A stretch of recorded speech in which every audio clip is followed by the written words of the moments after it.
Pada hari ini kita akan meneruskan pembelajaran dalam tajuk kemahiran manipulatif. Apakah itu kemahiran manipulatif?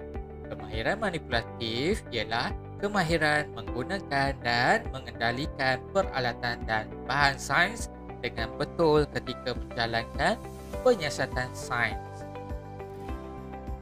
Mari kita perhatikan kemahiran manipulatif yang diamalkan di dalam bilik sains.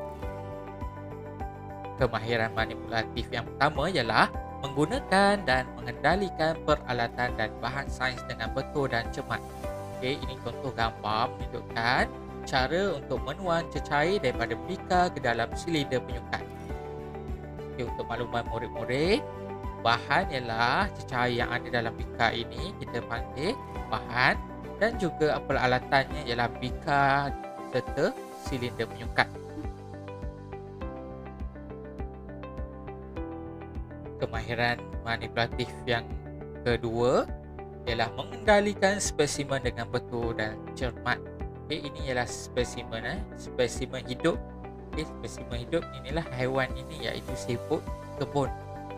Okay, semasa mengendalikan siput kebun ini kita kena memakai sarung tangan.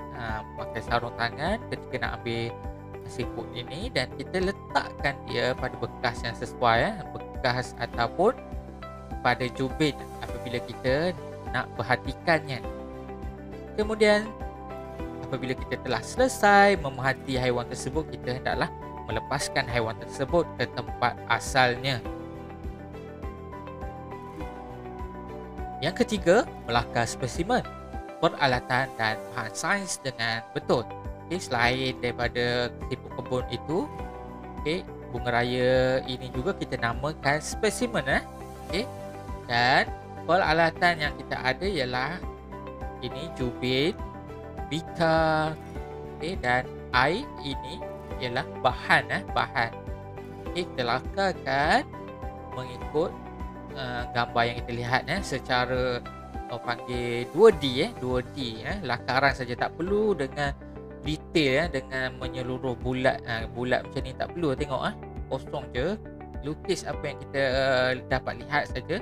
Yang di belakang itu kita tak perlu lukislah macam bika ini bentuk bulat ini, tak perlu, macam ini saja tengok ni. Ringkas dan padat. Okey, cecair di dalam itu pula kita buat satu garisan yang berlengkung di tepi ini dan juga garis-garis putus. Itu menandakan adanya cecair.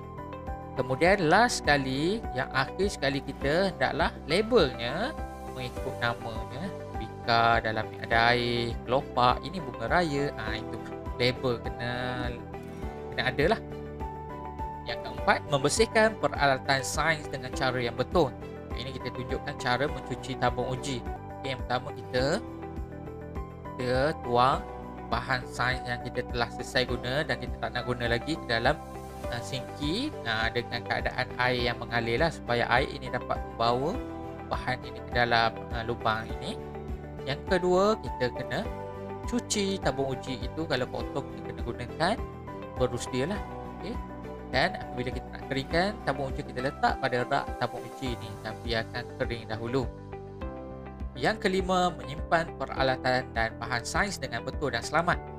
Bahan sains yang kita guna, peralatan sains yang kita gunakan tadi, kita kena simpan pada tempat yang telah ditetapkan. Biasanya kita ada kabinet yang telah dilabelkan peralatan yang perlu diletakkan di situ. Macam gambar ini, bika 100ml letak ke atas, bika 250ml kita letak kat tengah ni, dan bika 1000ml kita letakkan di bawah. Okey, menyimpan kata pembesar, kita letak dalam kotak dulu, baru kita simpan. Okey, ini saya uji kita boleh buat. Okey, ini tentang bagaimana kita menggunakan kemahiran manipulatif dalam uji kaji ini. Okey, kita lihat kita ada alat bahan, kata pembesar, jubin putih, sarung tangan, akuarium kecil dan siput kebun. Aktiviti berkumpulan, langkah-langkah. Yang pertama, kita kena ambil siput kebun kat taman sains, kemudian masukkan dalam akuarium kecil. Inilah kita nak mengendalikan spesimen dan peralatan sains. Yang kedua, letakkan siput kebun di atas tubing putih. Ini kita mengendalikan spesimen, dan ini pun sama, gunakan kata pembesar untuk memerhatikan siput kebun. Yang keempat, langkahkan siput kebun di dalam buku sains. Ini ialah kita membuat lakaran, dan terakhir sekali selepas labelkan lakaran siput kebun itu, kita kena lepaskan ke tempat asal, dan inilah kemahiran yang terakhir, cuci tangan dan peralatan yang telah digunakan. Okey, jadi kemahiran manipulatif yang telah kita pelajar pada hari ini ialah yang pertama, menggunakan dan mengendalikan peralatan dan bahan sains dengan betul dan cermat. Yang kedua, mengendalikan spesimen dengan betul dan cermat.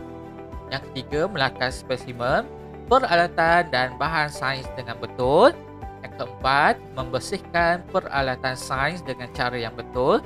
Dan yang kelima, menyimpan peralatan dan bahan sains dengan betul dan selamat. Okey, latihan yang boleh kita buat berdasarkan kepada kemahiran ini iaitu muka surat 9 dan 10 dalam buku aktiviti. Kita lihat muka surat 9, kita perlu nomborkan urutan. Okey, nomborkan urutan bagi penyiasatan ini serta kita tulis semula mengikut urutan yang telah kita buat tadi. Okey, bagi muka surat yang ke-10 pula, kita kena padankan kemahiran manipulatif yang diamalkan oleh murid dengan gambar.